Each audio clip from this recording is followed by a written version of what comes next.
Arreglé gratis toda la plomería para la fiesta de jubilación de mi padre. Y mi familia me dejó fuera como si yo no existiera.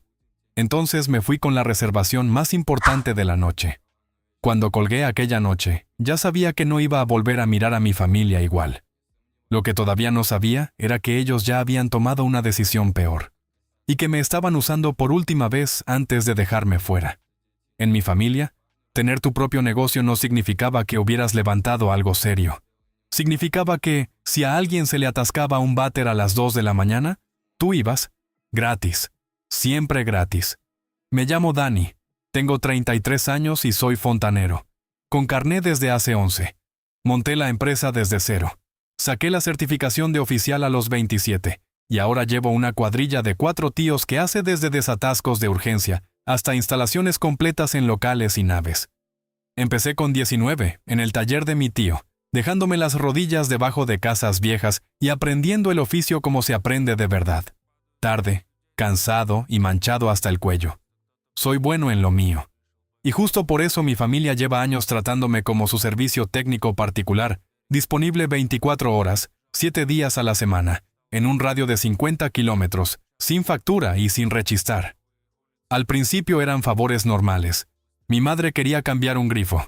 Mi padre me pedía que mirase una cisterna que no dejaba de perder agua.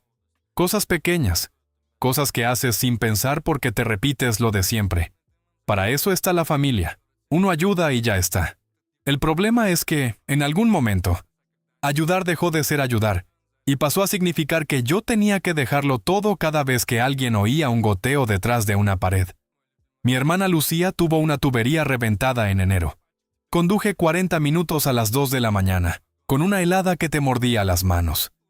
Me metí bajo su casa con una linterna en la boca y el cortatubos colgando del cinturón. Cualquier empresa le habría cobrado unos 700 euros por una salida así. Ella me puso un café y me dijo, gracias, desde la cocina, envuelta en una manta, como si con eso quedara saldado. Mi hermano Marcos me pidió rehacer toda la fontanería cuando terminó el merendero del chalet. Recoloqué desagües, metí una zona de barra con fregadero y toma para máquina de hielo, e instalé un baño completo con ducha. 4 fines de semana enteros. Ese trabajo, fuera de la familia, se iba fácil a 7.000 euros largos. Él me invitó a una pizza y encima eligió la barata. Luego estuvo Nochebuena.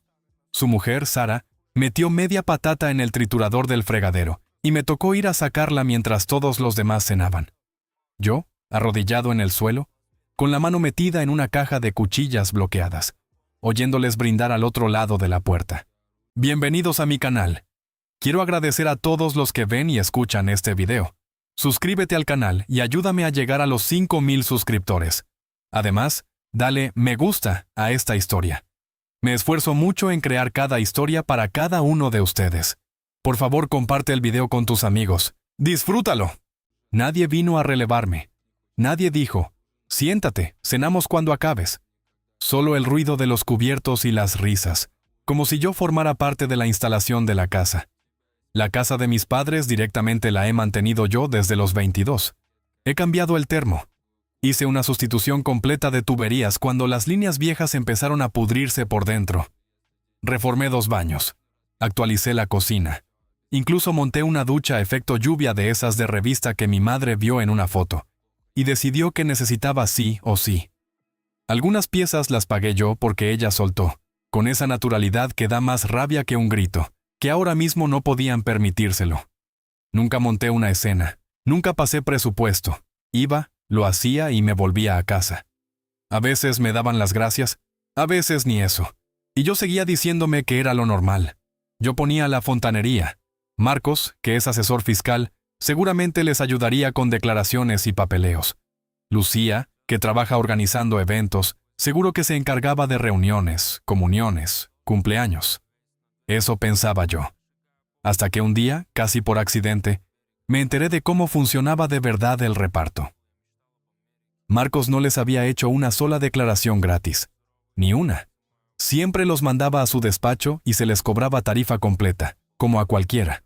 Lucía no había organizado jamás una comida familiar sin pasar después sus horas y sus gastos. Ni una vez, ni un detalle, ni un centro de mesa, ni una reserva. Todo se facturaba, todo menos yo. Yo era el único pringado al que se le exigía disponibilidad inmediata, trabajo impecable y coste cero.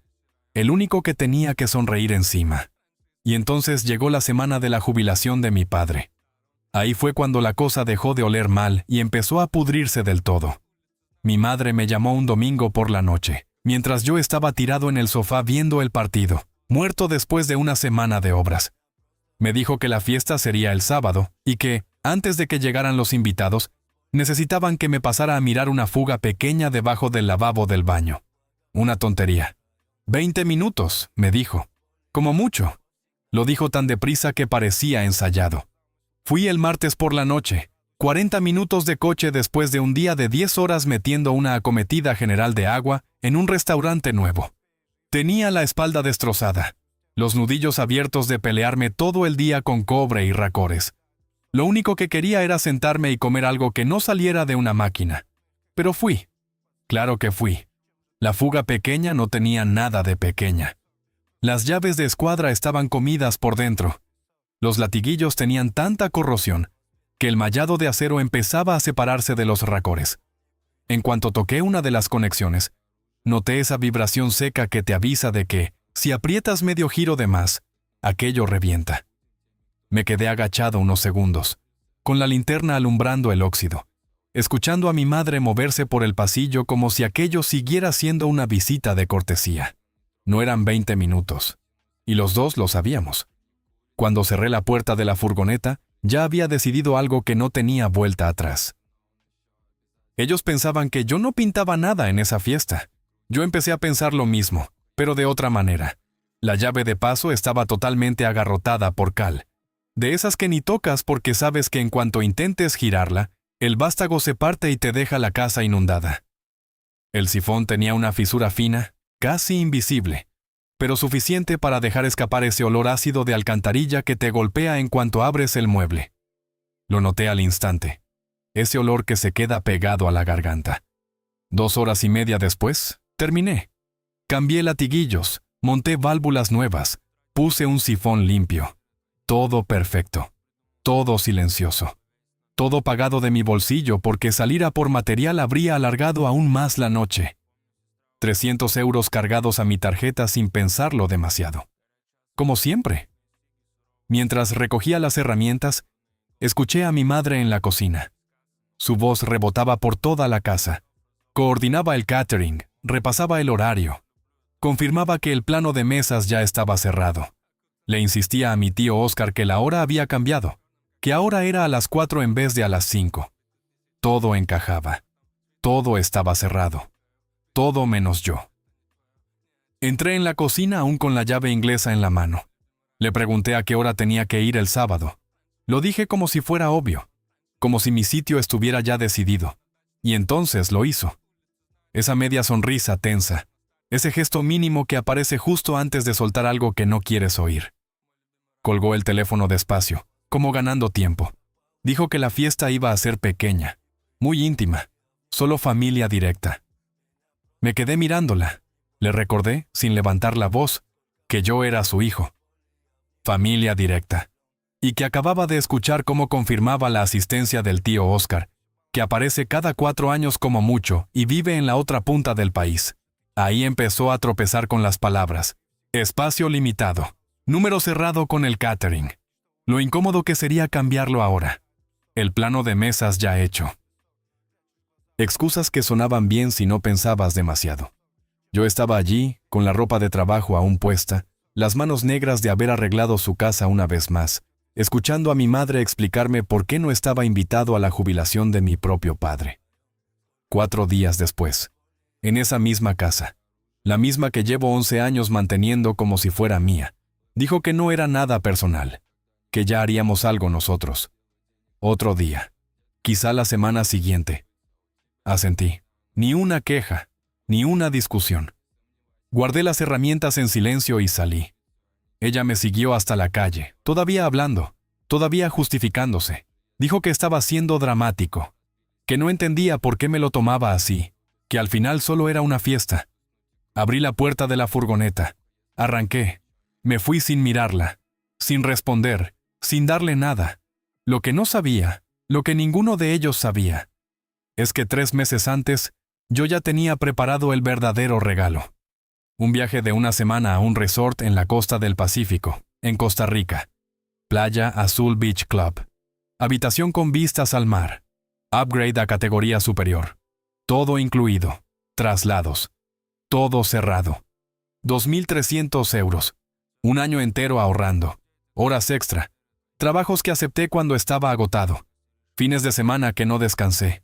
Todo metido en ese viaje. Había hablado con mi socio, Tomás, para cubrir mis trabajos. Tenía todo encajado. La idea era simple. Entrar en la fiesta, darle el sobre, ver su cara cambiar cuando entendiera que nos íbamos juntos el mes siguiente. Solo él y yo. Celebrar sus 35 años currando sin parar. Incluso había comprado una camisa hawaiana ridícula para el momento. Tenía la escena ensayada, pero no estaba invitado. Esa noche me quedé sentado en el sofá de mi piso, con la confirmación del hotel abierta en el portátil. 2.300 euros. No reembolsables. Un regalo preparado para alguien que había decidido que yo no hacía falta en su día importante. Pero no fue el dinero lo que me removió. Fue lo que entendí cerca de medianoche, cuando el silencio empezó a pesar más que el cansancio. No se habían olvidado. Eso habría sido más fácil de aceptar. Decidieron no invitarme. Lo pensaron, lo hablaron, lo cerraron. Y aún así me llamaron para arreglarles la casa 4 días antes. No era un error. Era una elección. Me quedé ahí, dándole vueltas, dejando que esa idea se asentara despacio, como algo que ya no puedes desoír una vez que lo ves claro. Y entonces, hice lo único que tenía sentido en ese momento. Llamé a Bruno. Nos conocemos desde el instituto. Electricista, cabeza fría, humor seco. El tipo de persona que aparece cuando todo se complica, sin hacer preguntas. Le conté todo. Hubo un silencio al otro lado. Y cuando habló, cambió algo. Cuando el avión empezó a descender, ya no había vuelta atrás. Ellos seguían pensando que yo estaba en casa, disponible. Yo estaba a miles de kilómetros. Y por primera vez, no iba a responder. Bruno se quedó callado unos segundos después de que le contara todo. Ese silencio suyo no era duda, era cálculo. Luego preguntó algo muy concreto. Si la reserva estaba a nombre de mi padre, o si podía cambiarla. Abrí el correo, habitación premium para 2. Modificación de nombres permitida hasta 48 horas antes por 25 euros. Bruno ni dudó. Hermano, nos vamos nosotros. Solté una risa seca, de esas que salen cuando algo dentro se rompe del todo. 5 minutos después, ya estaba hecho. Damián Ale y Bruno Vance. Salida sábado, 6 de la mañana. Exactamente el mismo día de la fiesta. La alarma sonó a las 4. Oscuro. Silencio. Ese tipo de silencio que pesa distinto cuando sabes que estás haciendo algo que no tiene marcha atrás. Bruno llegó a las 5:10 con la furgoneta. 2 cafés negros. Ninguna pregunta. Arrancamos.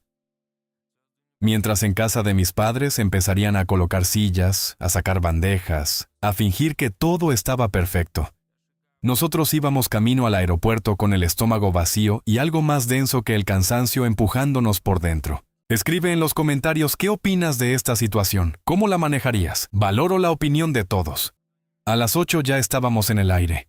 30.000 pies de altura, el sol saliendo por la ventanilla.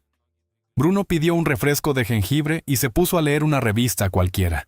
Yo no leí nada. Me quedé mirando las nubes, y por primera vez en mucho tiempo.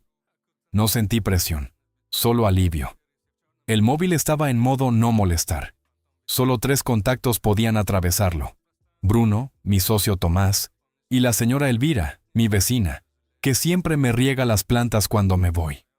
Mi familia no estaba ahí, no lo estaba desde hacía años, porque las únicas veces que llamaban era para pedir o para quejarse de que no había llegado lo bastante rápido. En algún momento dejé de ponerlos como prioridad, y nunca volví a cambiarlos. Aterrizamos cerca del mediodía. En cuanto bajamos del avión, la humedad nos golpeó como una pared, pero no molestaba. Era otra cosa, pesada, pero limpia. Había un conductor esperándonos con un cartel con nuestros nombres, como si importáramos. El resort parecía irreal. Palmeras alineadas con precisión, una piscina infinita que se perdía en el océano, todo diseñado para que olvidaras dónde estabas o quién eras antes de llegar.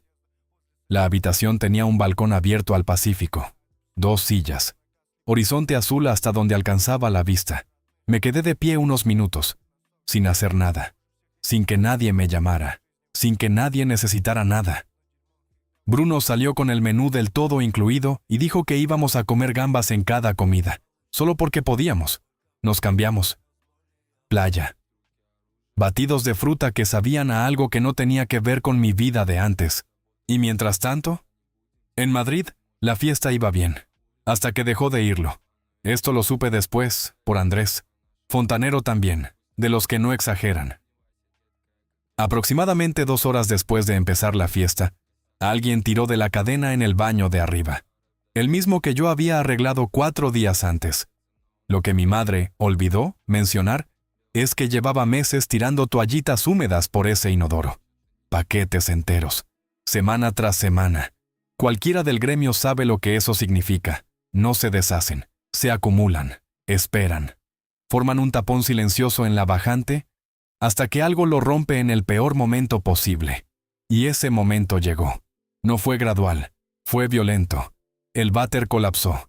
El agua salió disparada por el borde, arrastrando todo. En cuestión de minutos, empezó a filtrarse por el suelo y a caer al salón de abajo. Primero gotas, luego chorros. Agua marrón, densa, inconfundible. Cayendo sobre la mesa de los postres, sobre los platos, sobre la gente, sobre la tarta de jubilación de mi padre. El primer reflejo de mi madre fue llamarme Buzón. Mi padre, Buzón. Lucía, Buzón. Marcos, Buzón. Incluso Sara lo intentó. Nada. Silencio. Yo, en una playa a miles de kilómetros, con el móvil bloqueado, y una decisión ya tomada. Al final llamaron a una empresa de verdad. Sábado, fin de semana, tarifa de urgencia. Solo el desplazamiento, 350 euros. Y eso era solo el principio. Cuando encendí el móvil a la mañana siguiente, ya no quedaba nada que fingir. No estaban preocupados por mí. Estaban furiosos porque, por primera vez, no pudieron usarme. Y eso les dolía más que el olor a aguas fecales pegado a las paredes. Andrés me contó luego cómo fue todo. Cuando llegó a casa de mis padres, mi madre estaba en el porche casi temblando, descompuesta, soltando frases a medias sobre dónde estaba su hijo, por qué habían mandado a un desconocido, qué clase de empresa hacía eso. Andrés, que no tiene paciencia para dramas ajenos, le dijo que no tenía ni idea de quién era su hijo y que él había ido a arreglar una avería, no a escuchar reproches. Entró, vio el baño, vio el techo del salón, vio la alfombra empapada y lo entendió en 10 segundos. Atasco en la bajante principal. Máquina desatascadora motorizada. Posible limpieza con agua a presión. Daños por filtración. Residuos. Olor incrustado. Trabajo de urgencia, de los caros, de los que nadie quiere tocar un sábado. Solo la intervención de ese día, 1.750 euros. Y encima les advirtió de que eso no acababa ahí. La línea principal iba a necesitar más trabajo. Fácil otros 2.000. Mi madre, según él, se quedó mirándolo como si hubiera pronunciado una obscenidad. Insistió en que no podían cobrarle eso, que su hijo era fontanero. Andrés le contestó algo que, sinceramente, ojalá hubiera visto yo en directo. Su hijo no está aquí, y las aguas fecales no entienden de descuentos familiares. La fiesta murió ahí mismo, no oficialmente. Nadie anunció nada, simplemente empezó a deshacerse. Los invitados comenzaron a inventarse excusas torpes y a marcharse antes de tiempo. Uno tenía que madrugar, otra se encontraba regular. Alguien dijo que mejor dejaban espacio. Ese tipo de mentiras educadas que solo sirven para hacer más evidente lo que todos están viendo. Mi padre pasó el resto de su gran celebración de jubilación empujando una aspiradora de agua por el salón, con el traje arremangado y la cara cerrada. Mi madre alternaba entre los gritos y las lágrimas. 35 años en la misma empresa, y su despedida terminó con una tarta arruinada, olor a alcantarilla y una factura de 4 cifras sobre la encimera. Yo no sabía nada. Yo estaba a miles de kilómetros, tumbado en una hamaca, viendo cómo el sol se hundía en el Pacífico. Bruno estaba a mi lado, discutiendo muy en serio si los cangrejos de arena eran cangrejos de verdad o una estafa evolutiva con pinzas pequeñas. Ese nivel de preocupación manejábamos. Aquella noche subió una foto a Instagram. Los dos en la playa, copa en mano, el cielo ardiendo detrás. Puso: si no te invitan a la fiesta, te conviertes en la fiesta. Costa Rica con mi chaval Dani. Y etiquetó a toda mi familia, a todos. Yo no vi nada hasta la mañana siguiente. Cuando desbloqueé el teléfono, parecía que hubiera sobrevivido a un accidente aéreo. 23 llamadas perdidas, 51 mensajes, 3 audios, todo acumulado como una pared. Los fui leyendo despacio. Mi madre primero: Dani, ¿dónde estás? Llámame ya. Luego: esto es una emergencia, ¿por qué no coges el teléfono? Después: la fiesta de tu padre está arruinada. Hay aguas fecales por todas partes y tú no te dignas ni a contestar. Horas más tarde, cuando debieron ver la publicación: tu amigo ha subido que estás en Costa Rica. ¿Estás de vacaciones mientras nosotros estamos con esto? Y a las 2 de la madrugada, no puedo creer que haya criado a alguien tan egoísta. El mensaje de mi padre fue distinto, más corto, más limpio. Hijo, llama a casa, por favor. Eso fue casi peor, porque mi padre siempre había tenido esa forma de hacer daño sin levantar la voz. Mi madre explotaba. Él te dejaba el peso encima y esperaba a que tú solo te aplastaras. Marcos escribió indignado, como si yo le hubiera incendiado la casa a propósito. ¿Vas en serio? ¿Te has ido de viaje mientras esto revienta? ¿Qué te pasa? Lucía mandó un testamento. 5 párrafos. Lo leí una vez y me bastó. Egoísta, inmaduro, ausente, que había abandonado a la familia en su peor momento, que la jubilación de papá había quedado destrozada porque yo no podía molestarme en contestar el teléfono.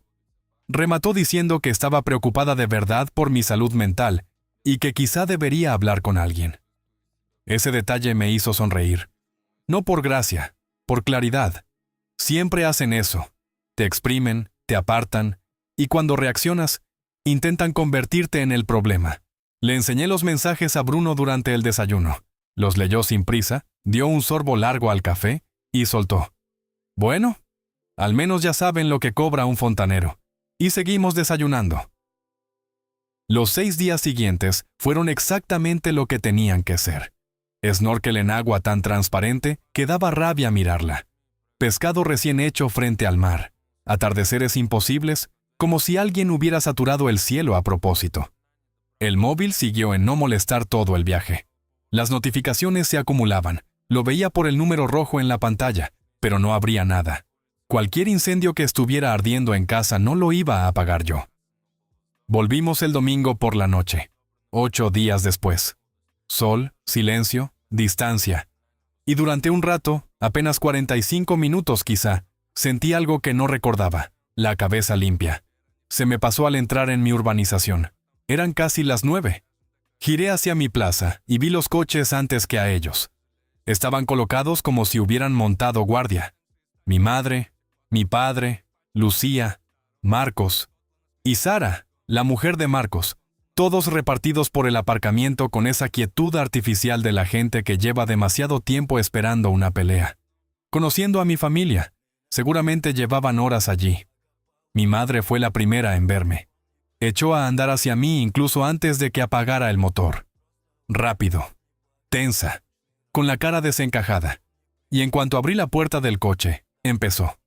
La cara de mi madre era una mezcla rara de alivio y rabia. Casi habría hecho gracia en otro momento. Pero yo venía demasiado tranquilo como para regalársela. Me bajé del coche, cogí la bolsa de viaje y eché a andar hacia el portal sin mirarla siquiera. Entonces empezó. Que dónde había estado. Que por qué no había contestado. Que si tenía la menor idea de lo que les había hecho pasar. Ni frené. Pasé a su lado, moreno, descansado, con esa calma que a cierta gente le duele más que un insulto. Mi padre me cortó el paso justo antes de la puerta. Llevaba esa voz suya de decepción medida, la que siempre usaba cuando quería parecer razonable mientras te clavaba algo. Dijo que teníamos que hablar. De la fiesta. Del desastre. De mis fotos de vacaciones mientras ellos estaban allí tragándose aquellos solos. Dijo que no me había criado para ser así de egoísta. Ahí sí me paré. Me giré despacio y los miré a todos. Le pregunté, muy tranquilo, ¿a qué desastre se refería exactamente? Mi padre empezó a enumerarlo como si estuviera leyendo un parte. La avería, la fiesta arruinada, los daños, el dinero, las llamadas ignoradas durante 8 días. Asentí una vez, y luego dije lo único que llevaba días esperando decir, que el viaje a Costa Rica era su regalo de jubilación, que la idea era sorprenderlo en la fiesta, darle allí mismo los billetes, delante de todos, un viaje padre e hijo. Nadie dijo nada. Fue un silencio denso, feo. Mi madre abrió la boca, la cerró. Marcos dio un paso atrás sin darse cuenta. Hasta Sara, que casi siempre parece de piedra, bajó la mirada un segundo. «Pero no me invitasteis a la fiesta», dije. Así que se vino Bruno. El tráfico de la avenida sonaba al fondo. Un claxon, una moto, cosas normales. Y sin embargo, allí parecía que todo se hubiera quedado quieto. Mi madre empezó a balbucear otra vez. El plano de mesas, el número de invitados cerrado con el catering. Que no pensaron que me lo tomaría así, que se les fue de las manos. Levanté la mano y se cayó. 11 años, dije. Llevo 11 años arreglándoos la fontanería gratis. Cada fuga, cada atasco, cada pieza rota. 4 días antes de esa fiesta estaba en vuestro baño cambiando material que pagué yo. Y luego descubro que ni siquiera estoy invitado. Marcos dio un paso al frente, hinchando el pecho como cuando éramos críos, y aún pensaba que con eso imponía algo. Ya no. Dijo que nada de eso justificaba haber ignorado sus llamadas cuando me necesitaban de verdad. Le miré y le pregunté cuándo fue la última vez que alguno de ellos me llamó por algo que no fuera trabajo gratis. Se hizo otro silencio, uno pequeño pero suficiente, así que seguí. Les dije que, a partir de ese momento, si necesitaban algo podían llamar al teléfono de la empresa dentro del horario laboral. Se les daría cita como a cualquier otro cliente, y se les cobraría como a cualquier otro cliente. Desplazamiento de urgencia. 250 € solo por presentarme. Fines de semana, recargo del 50%. Materiales aparte. Mi madre se quedó blanca. De esa manera teatral que tienen algunas personas cuando por fin entienden que algo va en serio. Me preguntó si de verdad iba a cobrarle a mi propia familia. Le dije que había terminado de ser su empleado sin sueldo. Saqué las llaves, abrí la puerta del portal y antes de entrar, me giré una vez más. Les dije que podían quedarse en el aparcamiento el tiempo que quisieran, pero que si alguien tocaba mi puerta esa noche, llamaría a la policía. Luego entré, cerré con llave y solté el aire. Desde la ventana del salón los vi seguir allí casi media hora, discutiendo entre ellos. Mi madre moviendo los brazos, Marcos señalando, Lucía hablando por encima de todos, mi padre quieto, con esa inmovilidad suya que no calma nada, solo desplaza la culpa. Al final se fueron. Me duché largo, y me acosté pensando que aquello, más o menos, era el final. Que estarían ofendidos una temporada, que habría tensión en Navidades, miradas raras en cumpleaños, algún comentario pasivo-agresivo en comidas familiares. Lo normal. La tregua incómoda de siempre. Me equivoqué. No terminó ahí. Lo que vino después no llegó de golpe. Llegó por capas, y cada capa era peor que la anterior. Como si no fueran a parar hasta que yo cediera, o hasta que alguien les obligara a parar. Primero fueron las llamadas. Y las mentiras. Tomás había mantenido la empresa funcionando mientras yo estaba fuera. Lleva 6 años conmigo. Entró de aprendiz, ahora prácticamente codirige el negocio. Buen fontanero, mejor persona. Fue él quien me contó que mi madre había llamado 9 veces al teléfono de la empresa, mientras yo estaba en Costa Rica. 9. Cada vez exigía que fuera él personalmente a su casa a arreglarles el problema como favor de familia. Decía que trabajaba para su hijo, así que tenía obligación de ayudar a la familia de su jefe. Tomás, con una paciencia que yo ya no tengo, le explicó una y otra vez que la tarifa especial de favor familiar coincidía exactamente con la tarifa normal, y le daba el presupuesto. Mi madre colgaba, siempre. Dice que para la 7ª llamada ya estaba cronometrando cuánto tardaba en hacerlo. El récord fueron 3 segundos. Al final, Andrés hizo el trabajo de la bajante principal. Entre salida urgente, limpieza con agua a presión y material, la factura subió a 3.200 euros. Un precio razonable para un atasco así, con toda la porquería que había detrás. Pero mi madre empezó a contar otra versión, que Andrés les había timado, que yo podría haberlo hecho gratis si no estuviera siendo vengativo, que seguramente Andrés y yo nos habíamos puesto de acuerdo para inflar el precio como parte de una especie de castigo. Y en este oficio, esas cosas vuelan. Todos nos conocemos, todos hablamos, y cuando alguien empieza a manchar tu nombre, no tarda en notarse. Cuando Andrés dejó de reír y me miró fijamente, entendí que ya no era solo un problema familiar. Estaban empezando a tocar algo que podía costarme el negocio, y eso ya no lo iba a dejar pasar. Me lo contó en un bar de siempre, cerca de la nave de suministros. Se reía mientras hablaba, sí, pero había tensión en la forma en que apretaba el vaso. Porque que alguien diga por ahí que estafas clientes no es un chiste, no en este oficio. ¿Qué coño pasa con tu familia?, me soltó. Le di la versión corta, sin adornos, sin justificar a nadie. Asintió despacio. Dijo que no volvería a coger una llamada de esa dirección ni aunque le pagaran el doble.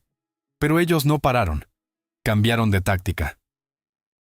2 semanas después de volver, Lucía apareció en uno de mis trabajos. Yo estaba en casa de Elisa, una clienta de años, reformando su baño. Media pared abierta, foco en la cabeza, soplete en la mano, soldando cobre dentro del hueco como si estuviera metido en una caja. Escuché la puerta, pasos, y luego su voz. Entró como si aquello fuera suyo. Elisa salió al pasillo sorprendida, pero Lucía pasó de largo sin ni siquiera mirarla. Ni un gesto, ni un hola, nada. «Tenemos que hablar», dijo. No preguntó, no pidió permiso, anunció. Dijo que esto ya había durado demasiado, que mamá y papá estaban destrozados, que papá no levantaba cabeza desde la fiesta, que apenas dormía, que había adelgazado, que yo estaba destruyendo a la familia por una simple invitación. Seguí trabajando unos segundos, el sonido del soplete llenando el silencio. «Estoy en medio de un trabajo con una antorcha encendida», dije sin girarme. «Necesito que te vayas ahora mismo». No se movió. Dijo que estaba siendo infantil, que ignorarlos era inmaduro, que tenía que disculparme y pasar página para que todo volviera a ser como antes, que todos estaban esperando a que entrara en razón. Ahí sí paré. Apagué el soplete. Lo dejé con cuidado sobre el borde de la bañera, y la miré. «¿Tú ya te has disculpado?», pregunté. «Por no invitarme, por organizar una fiesta entera contando con que yo no hacía falta, por 11 años esperando que yo trabajara gratis, mientras tú cobras cada hora que organizas algo». Frunció el ceño.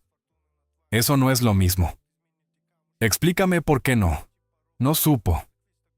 Se quedó ahí, con la boca medio abierta, buscando algo que no tenía. Unos segundos. Y luego volvió a lo de siempre. Que yo estaba tergiversando. Que me hacía la víctima. Que en realidad yo era el que había abandonado a la familia. Fue Elisa la que cortó aquello. Llevaba un rato observando desde el pasillo, brazos cruzados, tranquila. Dio un paso adelante y le preguntó a Lucía, con una calma que imponía más que cualquier grito. «¿Tú trabajas para él?». Lucía respondió que no, que era su hermana. Elisa asintió. «Entonces», dijo, «yo estoy pagando por hora su tiempo. Mi ducha no funciona. Y ahora mismo está dentro de mi pared con un soplete encendido. Quizá puedas volver en otro momento». Silencio. Lucía me lanzó una última mirada en la puerta. «Estás cometiendo un error enorme», dijo. «Y lo vas a lamentar toda tu vida». Se fue. Esperamos a oír su coche alejarse. Elisa volvió al baño y me miró mientras encendía otra vez el soplete. Le resumí todo en 30 segundos, sin dejar de trabajar. Se quedó pensativa. «Mi familia no me habla desde hace casi 10 años», dijo. «Y han sido los 10 años más tranquilos de mi vida». Luego añadió, como si nada. «Hay familias que cuestan más de lo que valen». Desde ese día, Elisa se convirtió en una de mis mejores clientas. En unos meses me recomendó a 4 personas, gente que paga, gente que respeta el tiempo. Pero mi familia seguía. Una semana después, Marcos probó otra estrategia, la nostalgia. Apareció en mi puerta con una pizza y un pack de refrescos de esos que bebíamos de críos. Sonrisa forzada. Tono conciliador. Le dejé hablar. 5 minutos. Errores de todos. Quizá deberían haberme invitado. Pero yo estaba exagerando. Había que pasar página. Ser adultos. Que me echaba de menos. Cuando terminó, le hice una sola pregunta. ¿Cuándo fue la última vez que yo te pedí que me hicieras algo de contabilidad gratis? Se quedó en blanco. Así que se lo expliqué. Él tiene su asesoría, 6 empleados. En 11 años, ni una sola vez se ofreció a llevarme los impuestos gratis, ni a ayudar con trimestrales, ni con nóminas. Eso es distinto, dijo. Abrí la puerta. Vete. Intentó seguir hablando, que fuéramos razonables, que arregláramos esto. Tienes 30 segundos, le dije, antes de que llame a la policía. Ahí se le borró la sonrisa. Y por primera vez, dudó. Se fue en 28 segundos. Me dio hasta para contarlos. Aún se alejaba murmurando que yo era un exagerado, que no se podía razonar conmigo, que estaba tirando a la basura a mi propia familia. Cerré la puerta pensando que, después de eso, por fin lo habrían entendido. Que cada uno seguiría con su vida. Que poco a poco me dejarían en paz. No pasó. Después de la visita de Marcos empezaron los rumores. Primero me llegaron por conocidos en común, de esos que te escriben con un «Oye, no sé si debería decirte esto, pero...». Luego por gente del gremio. Después por terceros que no tenían por qué saber nada de mi vida. Mi familia estaba contando que yo les había robado dinero, que había saboteado la fontanería de mis padres a propósito, que estaba metido en algo raro, que había cambiado, que no estaba bien de la cabeza. Lo de las drogas me llegó por Bruno. Su primo lo había oído en el gimnasio al que va mi madre. La versión era casi elegante de lo retorcida que era, que me había enganchado a los analgésicos por trabajar tantas horas y que por eso me había vuelto inestable, agresivo y paranoico. Basura. Basura pura. Pero la gente empezaba a tragárselo. Bruno se puso hecho una furia. Dijo que ya no bastaba con ignorarlos, que había que documentarlo todo. Venía escaldado de un divorcio feo y sabía muy bien lo rápido que alguien puede destrozarte si va sembrando una historia. Y tú te quedas quieto esperando que la verdad se defienda sola. Desde ese día se convirtió, sin pedirlo nadie, en mi asesor extraoficial para guardar capturas, fechas, llamadas, nombres y cualquier cosa que oliera a maniobra. 3 semanas después de la visita de Marcos, llegó la primera señal seria de que aquello ya se había salido del salón de casa y me estaba entrando por donde más dolía, el negocio. Una empresa de gestión de inmuebles con la que llevaba 4 años trabajando me canceló de golpe un contrato fijo de mantenimiento. 12 viviendas en 3 edificios. Trabajo mensual estable. Facturación segura, de la que te permite respirar cuando una semana viene floja. El gerente, Gabriel, no sabía ni cómo mirarme cuando me lo dijo. Daba vueltas a la carpeta, evitaba sostenerme la mirada. Al final soltó la frase entera, que sus jefes habían oído cosas sobre mi fiabilidad, sobre que había dejado tirada a mi familia en una emergencia, sobre comportamientos vengativos, sobre cierta inestabilidad. Alguien estaba diciendo eso, y lo estaba diciendo a la gente exacta, a la que podía tocarme la cuenta. Durante 2 días empecé a tirar de hilos, llamadas discretas, mensajes medidos, favores devueltos. Y lo que apareció fue tan mezquino que casi daba admiración. Mi madre había montado ella sola una pequeña campaña de desprestigio. En la parroquia decía que yo había abandonado a mis padres mayores durante una crisis. En el gimnasio contaba que les había quitado dinero de unos ahorros. A los vecinos les soltaba que el éxito se me había subido a la cabeza y que ya no sabía ni quién era. Y aunque nunca pude reconstruir del todo el camino, esas mismas mentiras acabaron filtrándose a mi red profesional. Lo bastante deformadas para parecer confidencias, lo bastante concretas para hacer daño. Tomás fue el primero en ponerle nombre al patrón. Estaba revisando reservas y me enseñó los números. Habíamos caído casi un 20%. Esto ya no es un drama familiar, me dijo. Esto es interferencia, deliberada. Le recordé que seguíamos hablando de mi madre. Tomás se encogió de hombros con esa frialdad suya que a veces molesta porque acierta. Tu madre o no, te está costando dinero. Y tenía razón. Lo presencial también subió de nivel. Una mañana mi padre apareció en mitad de un trabajo en una vivienda particular. Yo estaba cambiando unas llaves de corte y revisando una derivación en casa de Rebeca, una clienta de las que te ofrecen café de verdad y luego te recomiendan a media familia. Él se plantó en la entrada, brazos cruzados, sin entrar del todo, sin irse tampoco. Como si su sola presencia me obligara a salir. Se quedó más de una hora.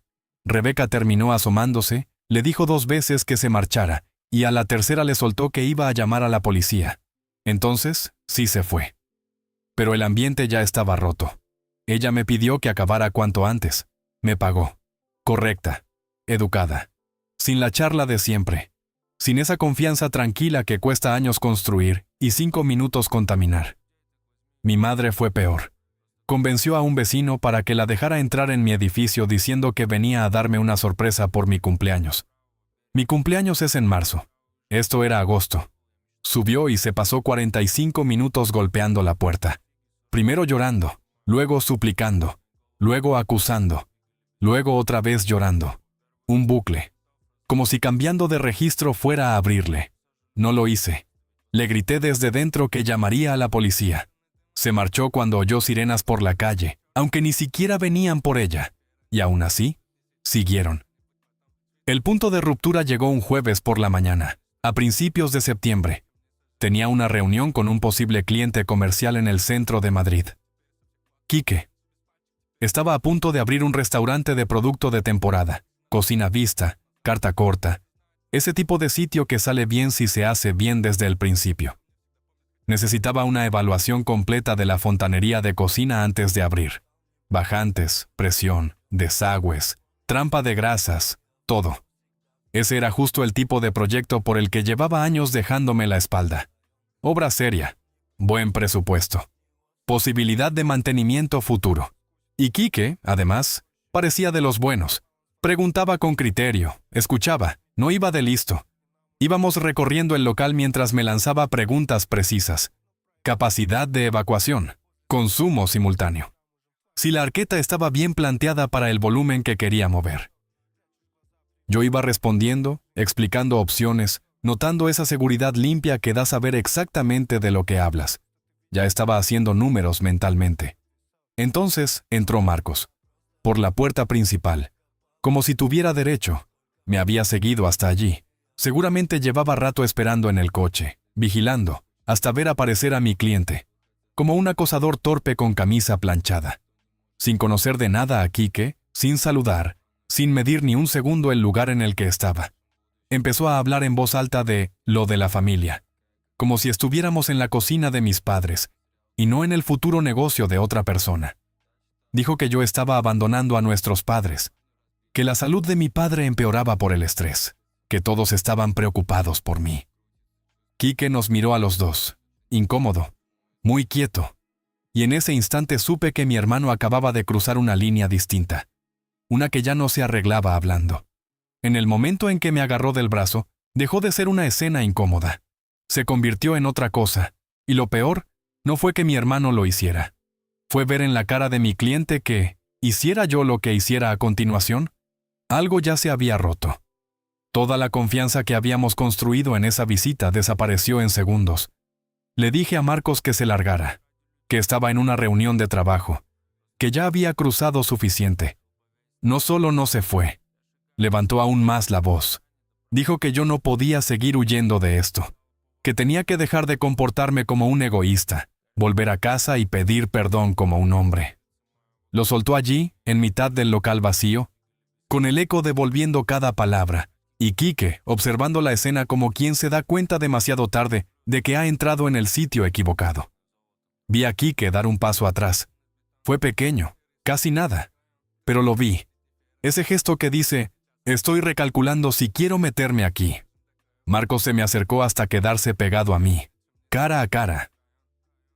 Y entonces me agarró del brazo e intentó tirar de mí hacia la salida, diciendo que íbamos a hablar fuera como hombres, quisiera yo o no. Me solté de un tirón, y se lo dije muy claro, que si volvía a ponerme una mano encima, lo iba a tumbar allí mismo. Quique carraspeó, incómodo. buscando una salida elegante a una situación que ya no tenía arreglo. Dijo que lo mejor sería reprogramar, que ya me llamaría cuando todo se calmara. No llamó nunca. Perdí un trabajo de 1,000 euros porque mi hermano era incapaz de aceptar un no. Esa noche me senté en el salón de mi piso con toda la documentación extendida delante de mí. Bruno me había ayudado a reunirlo todo, como si estuviera preparando una defensa desde semanas antes. Registros de llamadas, capturas de mensajes, fechas, nombres, testigos, incidentes. Un rastro limpio, ordenado, imposible de ignorar. Y al verlo todo junto entendí algo que hasta entonces todavía estaba intentando no admitir. Esto no iba a terminar solo. No se iban a cansar. No iban a frenarse por vergüenza, ni por lógica, ni por afecto. Iban a seguir apretando hasta que yo cediera. O hasta que me dejaran sin negocio. Así que llamé a una abogada. Se llamaba Sierra. Civilista. Litigios. Bruno la conocía por su divorcio y me dijo una sola cosa sobre ella. No da rodeos. Le llevé todo. Capturas de mensajes y publicaciones. Historial de llamadas. Contratos perdidos con fechas y cuantías. Las declaraciones de Tomás y Elisa por escrito, detallando lo que habían visto. La irrupción en trabajos, la persecución, las mentiras. Ella lo revisó todo sin interrumpirme apenas, tomando notas con una calma que me resultó casi extraña después de tanto caos. Cuando terminó, levantó la vista y me preguntó qué quería conseguir. No venganza, no dinero, no verlos sufrir. Le dije que quería que parasen, que quería recuperar mi vida. Asintió una vez. Entonces esto es lo que vamos a hacer. Primero mandó una carta formal de cese. Clara. Fría. Con membrete de despacho. Poniéndolos en aviso de que lo que estaban haciendo tenía consecuencias legales. Dejando constancia de que, desde ese momento, no podían fingir que no sabían. La mayoría de la gente recula cuando ve llegar una carta así. Mi familia no. La carta salió un martes. El jueves, mi madre publicó en Facebook que yo era adicto, que había abandonado a sus padres mayores y que ya no reconocía al hijo que había criado. Etiquetó a media familia, gente de la parroquia, vecinos. Lo hizo público, como si estuviera lanzando un reto. Sierra ni pestañeó. ¿Bien?, dijo. Entonces escalamos. Solicitó una orden de alejamiento temporal basándose en el acoso, las emboscadas en mis trabajos, el acecho en mi edificio y el patrón continuado de presentarse donde no los habían llamado. La publicación en Facebook ayudó más de lo que mi madre imaginaba. La concedieron. Un funcionario notificó a los 4, y aún así, 2 días después, mi padre apareció en mi piso. Golpeó la puerta durante 20 minutos. No abrí. Llamé al número no urgente de la policía. Vinieron 2 agentes, documentaron la infracción y le ordenaron marcharse. Le advirtieron de que la siguiente podía terminar en detención. Aquello luego sería importante. Sierra no me aconsejó una demanda completa por difamación. Me explicó que esos procesos son caros, lentos, y un pozo de tiempo incluso cuando tienes razón. En vez de eso, hizo algo mucho más útil. Mandó una carta a su abogado detallando toda la prueba reunida. Todo. Incidentes, testigos, pérdidas, publicaciones, llamadas. Dejaba claro que, si aquello acababa en juicio, íbamos a reclamar la totalidad de los daños, más costas y honorarios. Pero también ofrecía una salida. Mediación. Su abogado respondió a la semana. Querían hablar. La reunión fue en una oficina neutra, en el centro. Sala de juntas, luz blanca, mesa larga.